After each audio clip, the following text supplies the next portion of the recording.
Good evening, good night, good morning in some places, but today we are back again. Welcome, Luvbay family, to another episode of the Champions Table. I'm your host, Nigel Hunter, and we got an exciting episode today. We have some great people in with us. We have a great guest. We got a dynamic duo, but only one of them are here today. And we will be talking about some really, really important things that you can take to heart, and hopefully you will get some tools, some gems that you can use in your day-to-day life. So today on the Champions Table, where leaders, visionaries, and everyday heroes come to share their stories of strength, purpose, and triumph. We are celebrating growth and resilience at the Champions Table, and we're talking about the champion within us. And we are also diving into some real conversations. And today we're going to have a real conversation with our special guest, Stephanie Lowe. So, who is Stephanie Lowe? She is a clinical behavioral therapist, and she's also a psychotherapist, and she offers culturally informed care and support for those impacted by racialized experiences, including workplace trauma. Her goal is to help clients heal, grow, and create a life that feels aligned and fulfilling. She has also written two books. One book that's about is a gratitude journal, and the other is a dynamic duo. So her and her husband, Max Lewis, I believe. Hold on, let me just Max Stewart. Sorry, Max Stewart have written a book together, and they both have been in the real estate industry. She has done 10 years in the real estate industry, and he has done 15 years in the real estate industry. And they'll tell us a little bit more about their book when Stephanie Lowe comes on. So, without further ado, let me welcome to the Champions Table, Miss Stephanie Lowe. Hi there. I'm very happy to be here. Yeah, glad to have you here. Glad for you to share this time with us, and we appreciate you taking the time out of your busy schedule to be with us today, globally with our community, and spending some time with the Love Bay community. So thank you for being here. Yeah, Thank you. yeah, no problem. So first question is, how are you doing? Let me start off with that. I'm doing really well. I'm very, like I said, I'm just really excited. I'm happy to be here. Happy to have this conversation. Happy that this platform is there to reach and inspire people. I'm excited. I'm feeling great. I'm Good, just great. good, good. That's good to hear. That's good to Yeah. hear. Yeah, that's awesome. So, so you were a real estate agent for 10 years, and Hmm. then this transition happens, and you go from real estate to psychotherapy and cognitive behavioral therapy. Tell me, how did that happen? Okay. It actually goes back. Okay, So okay, I'm also I've always been in the health field. So before I got into real estate, I had a wellness center. So I'm a certified yoga teacher. I did a lot in like rehabilitation and health. And so I found that as I was doing my studies, as I was helping people like learn how to walk again, overcome injuries, like catastrophic brain injuries and whatnot, that mindset and psychology was really important. So I've just always had this fascination and interest in psychology. And I transitioned into real estate from my clinic, and I want to say I was there. It was a long period of time. Let's say it was like 13 years or something that I've been doing that. But I transitioned into real estate really for family life, and it has been a wonderful experience. I learned about investing. I learned about finances in ways that I just didn't. even have the conversations around. So it was very eye-opening, very empowering. And being someone who is just very client-centered and wanting to help my community and inspire my community, that's really what I set out to do in real estate. I hosted webinars and events and seminars and taught people about investing in pre-construction real estate. And I had so much fun with it. Definitely passionate, helped. Like I did really well as top sales agent in my brokerage for years. Like I really did well. And having uh, I guess just kind of that transition as you get older. It's a very demanding career. It takes a lot of time. So I kind of decided to just shift roles a little bit. So I'm still part of our team. We're called the Stuart Low Realty team, but it's just in a different role. So I still help on the investing side. I still present and talk to people and still do webinars, just not specifically as a realtor anymore.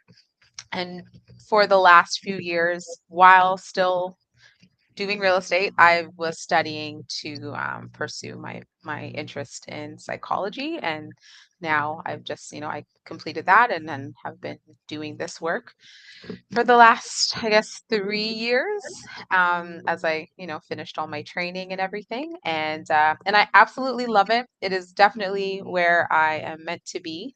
So I'm really happy that you know, took that chance and pushed myself. There's definitely times when I felt like quitting because it was really hard to manage the family, manage real estate, and get in those papers and do the readings and everything like that. Get in your hours. It was definitely challenging, but yeah, it's definitely where I'm meant to be, and it's so fulfilling. I'm very grateful to That's do the work awesome. that I get to do. Awesome. We congratulate you on, making that shift. It takes a lot to step out of, something and join and shift into a new experience. So, we commend you for Yeah. doing that. So let's have this conversation now. I'm very intrigued because I believe in counseling, I believe in psychotherapy, I believe in all of these things. But let's talk Mhm. about racialized trauma. Let's Yes. go there, because it's not something we hear about a lot. We hear about other traumas, we hear about other reasons for taking counseling, but Yeah. let's talk about it. Like, what is racialized trauma? And I know Sure. you yeah, go ahead. Yeah. Okay. Um, Essentially, it's like our psychological response, but also our physical response, our physiological response to the impact of racism in society and in the systems that we're living in. So it's an interesting concept, and we're gonna like unpack it as we go. Some people don't really believe much in, let's say, systemic racism, or I even had people say that, racism is a social construct, so it's not real, and trauma doesn't have race. Mm, But the truth of it is that there's biases that you can experience like individually, one on one, but there are things that are just that are set up in by non-marginalized people in society, people who have the power, and it affects us, and it affects us in different ways, and that the trauma comes from um, our thoughts, our self-confidence, our traumas, triggers that we face, let's say on the job. It was very common. Um, Physiologically, the responses that we have, the things you avoid, and you just carry it, and it impacts and it shows up throughout our life in many different ways. So that, in short, is really what it is. yeah. Yeah, you know what? I'll share this story, and I've shared this with other people. About 2 years ago, I had the opportunity to go to Africa, to go to the continent for the first time. And I remember getting off the plane, and I spent about 3 weeks in Africa.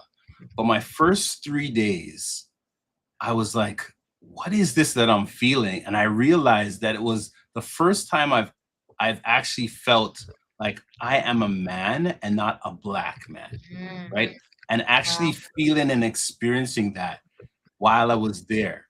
to the fact where when I got back on the plane to go back to, to Canada, I could feel like microaggressions. I could feel Yeah. those things again. So it was that feeling that really made me realize that this is actually real things that we experience, and sometimes we can't name it. We can't put a claim or a label to it, but it is things that we really actually do experience. So yeah. So let's Yeah. ask the question: what does racialized trauma look like? I know I talked about microaggressions, and you said something really amazing when you sent this to me. You said trauma is not just about intensity, it's about repetition, power, and lack of safety. That's crucial. Yeah. Yeah, yeah. I think talking about microaggressions is a great place to start. And there's this concept of like, you know, death by a thousand wounds. Like it's small, it's there, but it's over and it's over and it's occurring over and over and over again. And it might look like I'm a Black Canadian, so being here, people might say, "Well, where are you from? Where are you from?" As if, taking away that sense of belonging, that this is where I actually, well, my ancestors back, right? All the way back to slavery. They came up on the Underground Railroad, and we're here. I'm Canadian. It might look like touching our hair without asking. It might look like, oh, just little comments. Oh, you're so articulate, or you don't sound Black, or whatever. Just these little things that show up on the job. I had a client say, someone on the job created an image of them that was unflattering and like walked around the office with it, and that was just devastating to her. It's all these just little things that you do over and over and over that just dig at your esteem. How you said, just makes you aware that yes, you're a person of color, and that means something, right? And that comes with bias, that comes with stigma. So that's and it's, as I said, it's cumulative. It's something that adds up and impacts over time. Hmm. Hmm. And it's that combination of repetition, power, and lack of state safety. Because a lot of the times, if we can say or mystify, what we're feeling, or make it seem like it's something that doesn't exist, it's how do you treat somebody, or how do you allow somebody to be safe in a place where you think that, oh yeah, this is not happening, right? And that's the Yeah, the scary part of a lot of these things that we experience, is that for those who think that it doesn't exist, they don't feel like there's no need to protect, right? And there yeah, definitely is need to protect. Yeah. yeah. Yeah. I'm thinking of two other things there too. There was a conversation like around something that was posted in the US. But again, trauma doesn't have borders. We're here, but we're exposed to the media and the images and everything all the time. And someone said the reason that racism is here is because we keep talking about it. uh, when I met a therapist recently, who's been a therapist for about 35 years, and he's like, so like, what's your niche market? Where, what are the kind of things that you focus on? And I said, well, racialized trauma. And then he said, well, trauma doesn't have color, trauma doesn't have race. But I feel like those stories take away, it takes away the validation of our experiences, and not talking about racism or trying to say that, colorism and these experiences that we're having aren't valid and don't exist is silencing our pain and silencing our struggle and silencing taking away the opportunities to change it. So yes, if race is a social construct, it is, we made it, as a society, then we have the power to take it away and deconstruct it and make something different. But if we just ignore the fact that it's here, it takes away from the experience and doesn't allow us to heal or make changes. Yeah. Yeah. I agree. And I look at it from this perspective as well. If race is a social construct, then it can be removed. But also that means that those barriers that create this social construct have to be removed as well, right? Yeah, And wherever they exist, and wherever they exist in society and within the systems that we navigate, those things have to be removed as well. Yeah, so for sure. yeah, So let's talk about this. Intergenerational and historical trauma. Is that something we actually experience? Like, if my great great grandfather, came from this Is that something that I actually experience, or is it just by way of genetic? Like, tell me, how does that work? Mhm. Yeah, Thank you for asking that question because yeah. I think it's a very powerful concept. So, slavery from me is only 3 generations away. It's my great great grandmother. Her name, oh no, I forgot her name in the moment, and I apologize, but it'll come back to me. But yeah, she was a slave, and then as I said, my family came up through the Underground Railroad. Now, when I sit down with my grandparents, they're able to share, Minerva is her name. They're able to share stories of their experience in Canada, like in those early times of neighbors doing things to kind of terrorize them or make things difficult. Or my grandfather worked as a porter, so his Wow. experiences, Okay. yeah.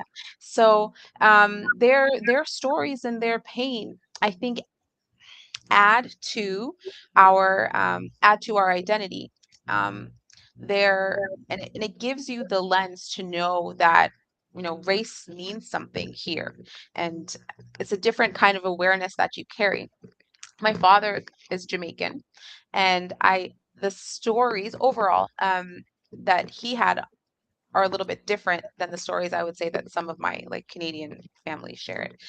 Coming from when you said you're in Africa and you're there and you're just a man and you're walking around and you're seeing, you know, people of color in all different spaces and different roles, and it's empowering, it's freeing, I would say, right? So having different stories, different experiences, I think adds to the lens that you have now when you're walking around. How you said walking around knowing that maybe here in Ontario or here in Toronto, you are a person of color, Right. and Right. you know, and how that unfolds. So Yeah. that Yeah. trait that trauma, that those stories, that pain, I think is definitely there. What I think is also beautiful, because in those same stories is also stories of resilience and people who overcame and people who were brave. And so, although we carry that pain, which could show up in different ways of our family structures, or again employment opportunities, or whatever these things are, we can see how despite that they were able to push through. Like my grandfather and my grandmother, so that's my and my mother, her family, where they grew up, they were the first Black family in their neighborhood, and nobody wanted them to be there. They were fortunately able to buy their house and be there and be in that community, but that was they had to push and do that. And then their children faced racism being in a neighborhood where they didn't want Black people.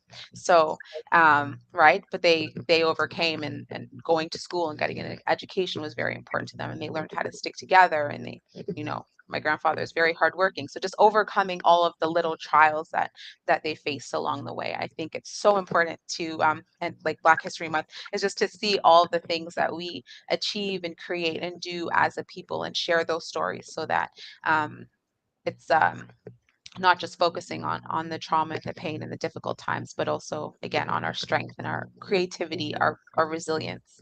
I think is a very beautiful part of that story as well.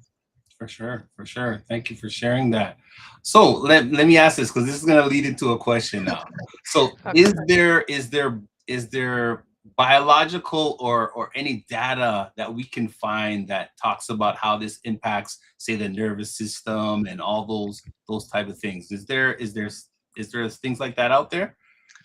Yeah, and I Yeah. think it would lead to maybe susceptibility, right? Mhm. So there definitely is a correlation between trauma and mental health. And even if you think about, let's say, growing up in a household with someone who is suffering from, say, depression or anxiety, you're learning how to deal with life stressors. Your nervous system is adapting to how your parents deal with stressors. And so, yeah, it's very, very much related and passed down. So, absolutely. Yeah. Okay. Okay. So here's my question now. For those of us, who are in the job workforce, we're working at different companies and we are experiencing these type of things. is there support?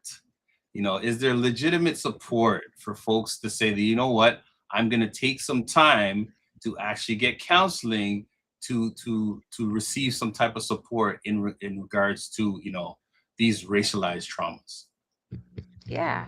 Um, you definitely have to look for it. But I think healing really comes as a community and all of us working together. So, and I do see again that resilience, that creativity showing up in different healing circles or uh, I know of one, iron sharpens iron. I know of we did a cooking class a couple of weeks ago. It's called Kind Minds.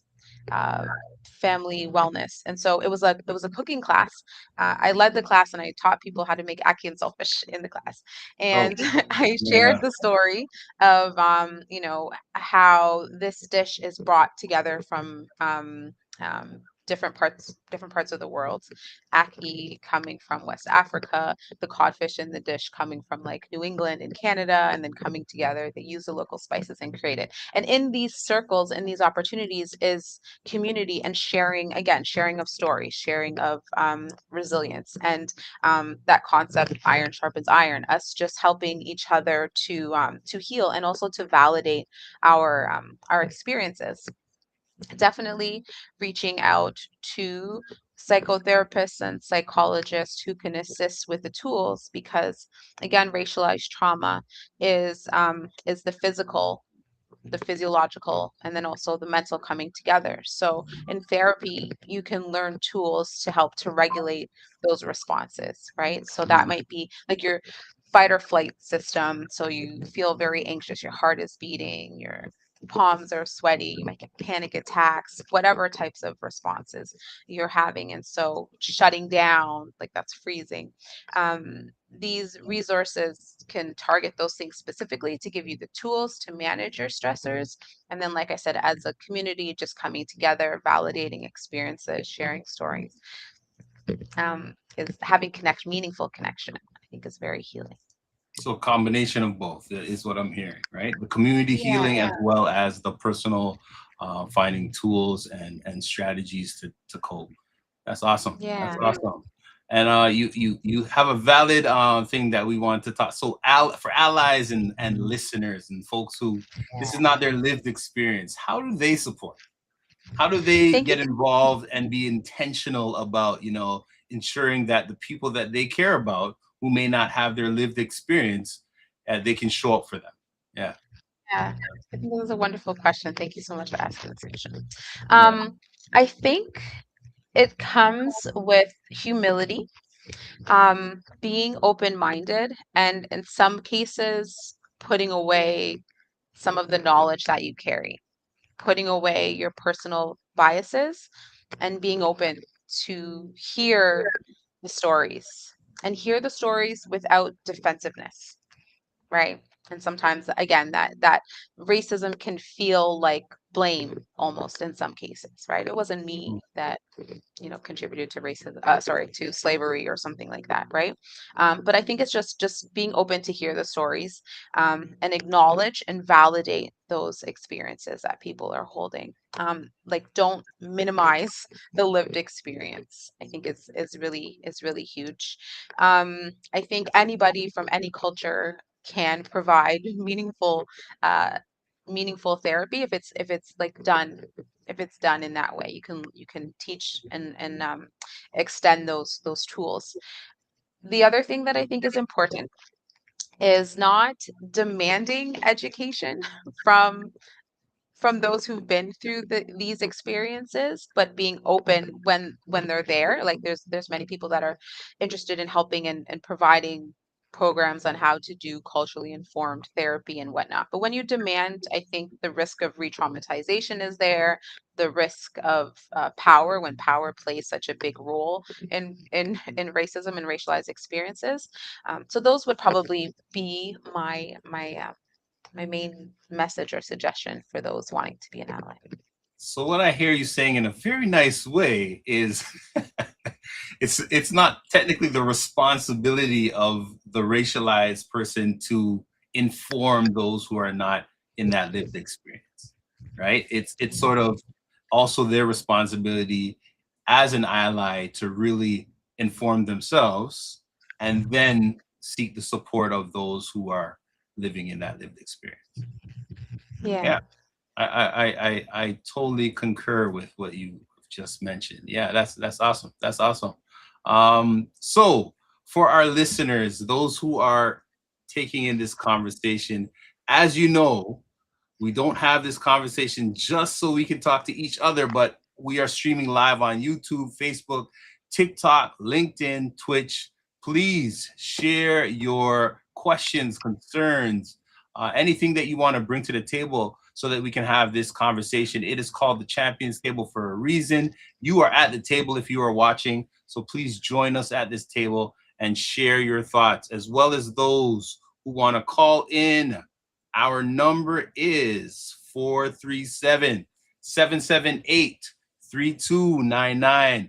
Send the question in, send a comment in. Let's have this conversation together so we can grow together, so we can build together, and we can heal together. Yes, Mhm. very, very, very important. All right. So when we're having this question, so you said potential questions, and these are some potential questions the listener can ask themselves, or they can definitely. Here's one. So how have you noticed race impacting your nervous system? I know that's a hard question to ask yourself.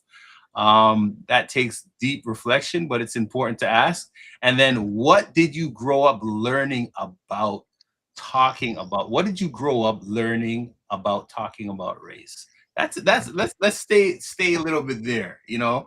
Um, as for us, as I'm from a West Indian background, and my parents, they talked about the experience, but they didn't talk so much about race. They talked Mhm. about, make sure you're a hard worker, make sure you do these things, make sure you have a level of excellence and you do things to the best of your ability. But they didn't really talk about the experience of racism or race in my household. And Mm. so for me, it was something I experienced it and realized this is what it was. But my parents never brought it up as a sense of, maybe my parents thought that bringing up it would bring up an excuse for not, still excelling, still being successful. So my parents didn't bring it up. How about you? What was that conversation Yeah. like? Did your parents talk about it? How do you deal with your own kids? I have a 16-year-old son. How do you talk about race with your family? But let's talk about it. Yeah. Yeah, thanks for asking that. So, in our family, we talk about it. We definitely talk about it. And we talk about our beautiful hair. We talk about our beautiful skin. We talk about how talented and creative we are as a people, how athletic we are, how inventive we are. We talk about it all of them.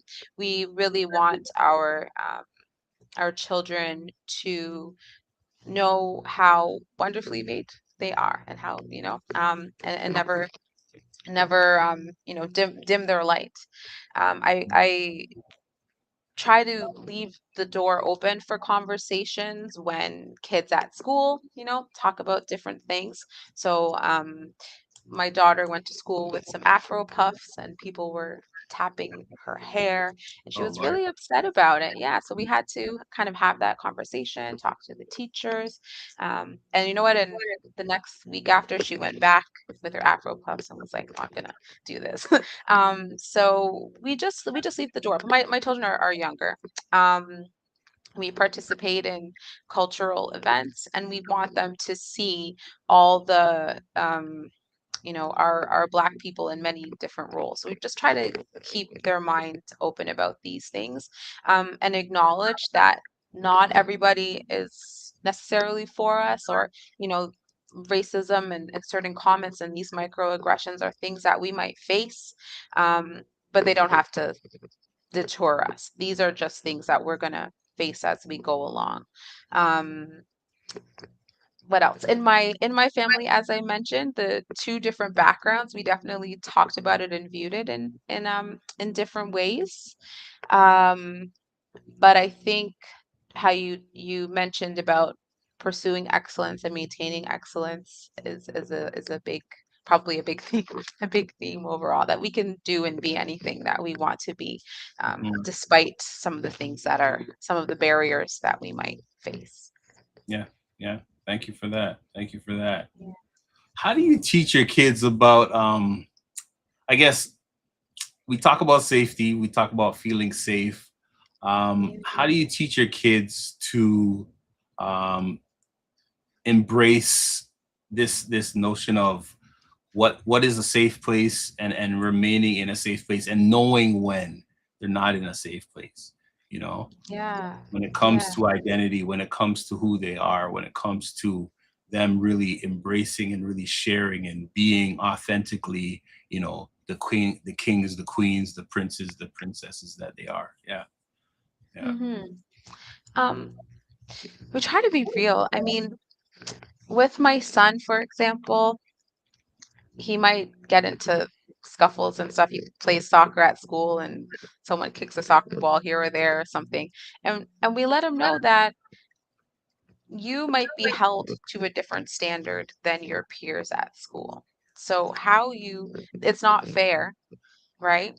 But how you conduct yourself and how you choose to deal with those things. Um, you have to choose, kind of like choose the high road, and though it's difficult, tell mommy, tell daddy. Like I said, we try to keep those doors. Come home and talk to us about these things. We'll advocate for you. We'll talk to the teachers when something is not fair. We don't want him to get in trouble, or he's already going to face all those stigmas. There's already going to be teachers that are not going to be for him, but we're for him. And so we just try to really um instill that in them.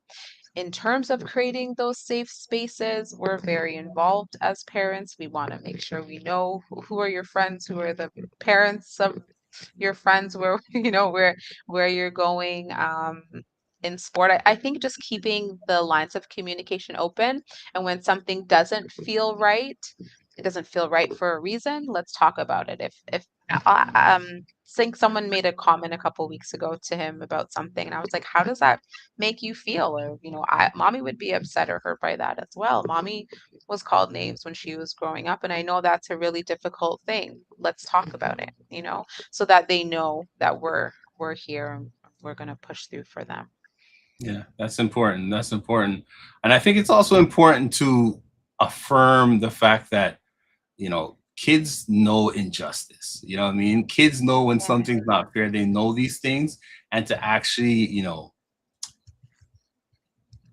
reinforce that, yes, that is injustice, yes, that is not fair, and go from there, you know what I mean, as opposed to sometimes, saying that it's not fair, yes, it's not fair, but no, no, no, it's injustice, it's not fair, and it shouldn't be like that, and really creating that, as you said, creating that safe space within the home first and foremost, so that you can advocate and really support your child, or yeah, yeah, definitely. That's really, really important.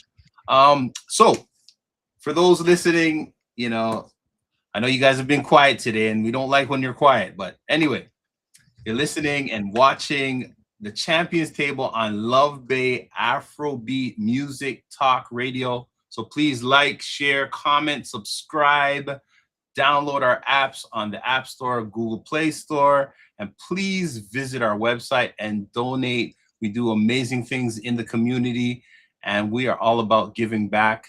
That is really the foundation of what we try to do, is to ensure that the next generation and this generation is supported, whether in education or anything. We serve the community, and we make sure that our community is better because of us. So yes, definitely, once again, as I always say, reach out, 437-778-3299. Now let's talk about some of the things that you have done together. So you have a journal. Let's talk about the journal first. So you have a journal. So what led you to become an author and to create a journal? Let's talk about that. Yeah. Sure. Yeah. Um, in my practice, I'm always giving tools. Like I mentioned, it's really important for me to empower other people. Yeah, that's my core, that's my base. So I created the journal to take you on, like a 4 week journey, let's say. So every week we're learning a new skill. It begins with a very beautiful gratitude meditation. Um, and the idea behind it is that in life, while life is going on, there's certainly going to be challenges that we face. There's certainly going to be difficult times. But there's also so many beautiful things going on at the very same time, right? So even talking about this racialized trauma, racism exists and these systemic injustices exist, but at the same time, again, there's stories of resilience and creativity and all of that. So with the gratitude journal, it's about finding those things that bring us joy, and really leaning into them. And it just builds over the 4 weeks to explore that journey with different reflections, and then different tools to help to explore not just your thoughts with your mind, but also that somatic piece. So also with your body, how does it feel? What does a safe space actually feel like for you? When you spoke to someone this week, what was something that felt good about that conversation? And we just kind of keep building all the way through. Okay, so you brought up a word. You said somatic, right? What does that mean? Talk to us. Break it down. I like new words, so let's learn this new word. What does that mean?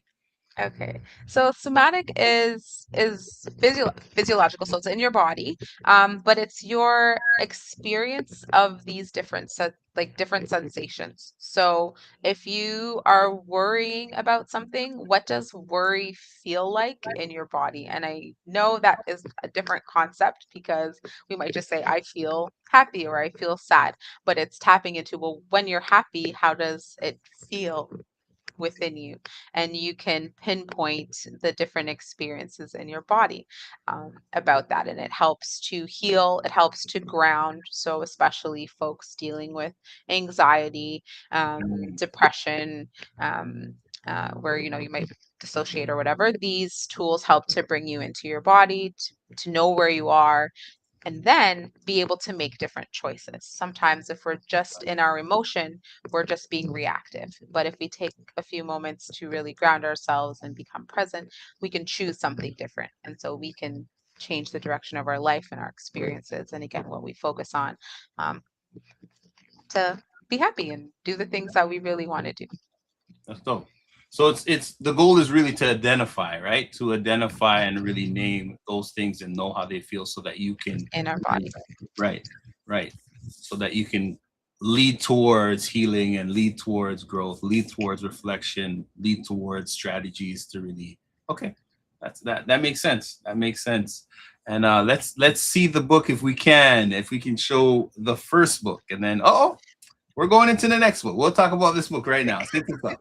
All right. So Sure. this book you have done together, dynamic duo, you and your Yeah, husband. So Mr. Max yeah. Stewart and Stephanie Lowe, you've created the Ontario Divorce Home Playbook. I like the name. I do really like the name because it when I hear it, at least it looks like you're still coming together, even though things are not the greatest. You're still coming together to do what's best for the legacy of your family. That's what I You got it. hear, right? 100%. Yeah, So, that's it. protecting equity, reducing conflict, and making clear decisions about matrimonial home in Ontario. Okay, so Yeah, for the viewer, this book is about what? I know it has that word there that we don't like to talk about, the divorce I word, know. but it's a reality in our society, unfortunately.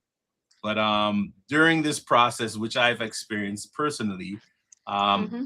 you see how the system really, benefits from, unfortunately, benefits lucratively from Yeah, divorce and all those yeah. things, right? And a lot of the times, families are left, fighting each other and fighting for the things that they both built to really, to now be fighting to see who gets 25% as opposed to 75%. And then, the kids are the only ones who are impacted. So talk to us about the book. Yeah. Yeah, that's just it. Being in real estate for so long, we really identified this as a need because we saw how, let's say, the kids are being impacted, or the couple um, maybe going about things in not the most, I don't know how to say it, maybe not the most productive, like that's not going to have the best outcome for them. And we just really were like, we want to, again, we're really about our community. And we're like, how can we help our community? How can we empower them? How can we give them tools? How can we break things down in such a way that people just have a clear plan for success? Yeah, and that's really what it's all about. We run all the way through. We talk about different scenarios that we've encountered over the years, and that playbook. That's just it. When this comes up, how can you navigate it? When this comes up, what are some better options that perhaps you might want to take, and just kind of guide you through a little bit. It's not legal advice or anything like that, but it's just from our professional opinion and professional experience, we're speaking to that. And then as a psychotherapist, I added psychological insights throughout the book as well. So one example I shared was like delay and avoidance, that sometimes some of the decisions that need to be made within a time frame, because real estate has these timelines and is moving very quickly. Sometimes people are delaying because they're trying to avoid, like, if I make this decision, the house is sold and we're divorced and we're moving on, and what does that mean? Or are you delaying because you have a question, like something that we really need to talk about and address? Or is it something you don't understand about the process? So it's just trying to clarify and help people work through those things, not get stuck in emotions, and then make detrimental, maybe we'll use the word, decisions. Yeah. See? Yep. Yeah. Yep, definitely. That's so true. Yeah, Mhm. what comes to my mind, and I'll just say it. It's a lot of the times things are driven by, bitterness or unforgiveness, right? Yes. and Yes. and and those sometimes are the underlying, motivating factors for making some of these decisions, right? And when Yeah. you look at it in the long term, it doesn't really help the situation when we look at it in the long term. And so, really having the opportunity to really look through this from the perspective of, let's take our feelings out of this for a second and see how this will impact, Yeah. the people that are, depending on this for their future, right? So yeah, I'm glad that you have both come together to create this. How has it been, like, in the sense of, what does it look like as far as reviews and so forth? And now we're shifting to, no, I'll let you finish your thought and then we'll talk about this book here too. All right. That's okay. Yeah, yeah. Yeah, it's been great.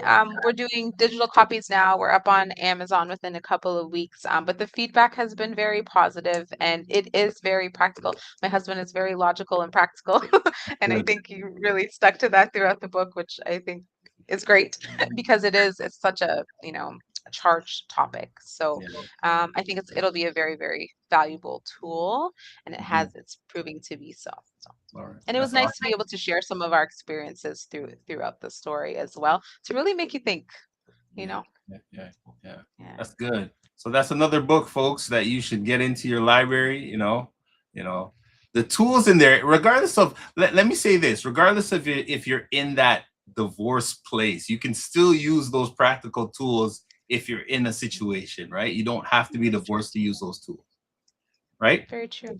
Okay. Very true. Awesome. Awesome. Awesome. And I see that you can we bring back up the journal, please? Let's bring up the journal. Awesome. So the gratitude journal. All right. Awesome. Awesome. Awesome. So talk to us. Talk to through us. Is this something that we can actually write in and like reflect on? And yeah.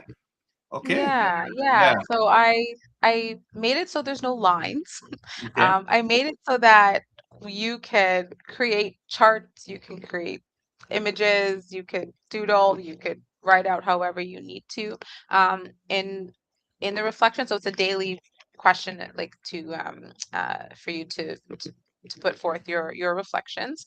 And it is building and teaching. I try to use the questions to build and teach concepts and over the course of the book. Mhm. So yeah, it's interactive, and then the guided meditations and activities. I encourage you to do them before your reflection as well. So, like I said, you can kind of explore what's really going on inside and learn how to, like I said, center yourself. Just explore a little bit deeper. Sometimes we have a sense of what's going on kind of a surface level, but once you start really digging and peeling back the layers, I really think healing is like that. It gotta dig in there and take some time. So that's what it's for, just creating that space to, like I said, lean into the things that are most important in life, take that different perspective, and be able to align with your values and your goals and your dreams. Okay, as the author, what would be your goal for the reader? Someone who picks up this journal and wants to, what was your goal in the sense of writing this? What did you hope that the reader would get from Yeah, thank you. I hope that they would learn the value of gratitude. It's something that we talk about, but I don't know how often, how strong the buy-in is, I guess we could say. So I really wanted to teach the reader about the value of that, the value of understanding that there is at any time another perspective to hold. That, like I said, even when you're in pain, you've been through trauma, you've been through something, there's always like that light. It's there it? amongst everything. And I wanted to be able to help people to see that, and kind of change the perspective on some of the things that they're going through, find that joy and that purpose. That's awesome. That's awesome. So Yeah. let me ask you this, and this just came to my mind. Is there going to be a journal for children, like a gratitude journal for children? I've Aw. always thought about that, in the sense of really teaching this at an early age is important, Mhm. and we try it, and trust me, I've tried it. And the way that, we've tried our best to make sure that our children have all the things that they need, and sometimes they don't need, but Yeah. really instilling in them that level of gratitude so that when they're older, this is something that becomes, more of a habit or more of a consistent habit for them. Is that something we can look Yeah. forward to? Yes, that will be the second book, actually. Oh yeah, awesome. Are you It's a joking or are great you idea. And serious? Yeah, I could do it. I could yeah, definitely do it. And okay, when you said that, you made me think of the things I say to my children, yeah, um, yeah, as yeah, as we go through it. It's a hard concept sometimes because you're right. We want them to have the very best. We want them to um, have maybe some of the experiences that we didn't have. Like we're always trying to put that forth. And yes, I think I think teaching them that gratitude and appreciation and things don't always come so easily, and yeah. So mhm, it's mhm, a great topic. It's a beautiful mhm. topic. That's a Yeah, great it's a idea. beautiful topic, and it's also something that you can teach while they do things as well. You know what I mean? Like, however we teach our kids, either taking them outside and doing some grounding, but letting within nature, making it an activity. You know what I mean? All those things would really be cool. Just hint, hint, Yeah, nudge, nudge. yeah. For the future. That would be awesome. That'd be awesome. Stephanie Lowe, we thank you for spending this time with us today, on the Champions Table. It's been great, and we so enjoyed your insight, your wisdom, and some of the things you shared with us about really healing from the inside out, and also really Mhm. finding strategies and tools that are effective and that will actually produce change, in our person, in our whole person. So we Yeah. thank you for definitely joining us at the Champions Table. And for everyone listening, we always say this, champions are not born, but they are built through courage, consistency, and community. So stay inspired, stay focused, and keep showing up with God's greatness. And then until next time, we will all take our seat, but take your seat as a champion and keep championing your journey. And as I say always, men talk, women talk, but the truth can't lie and the truth will set you free. Thank you all for joining us. Until next time on Love Bay Family, thank you. And this is the Champions Table. Have an amazing evening. Peace.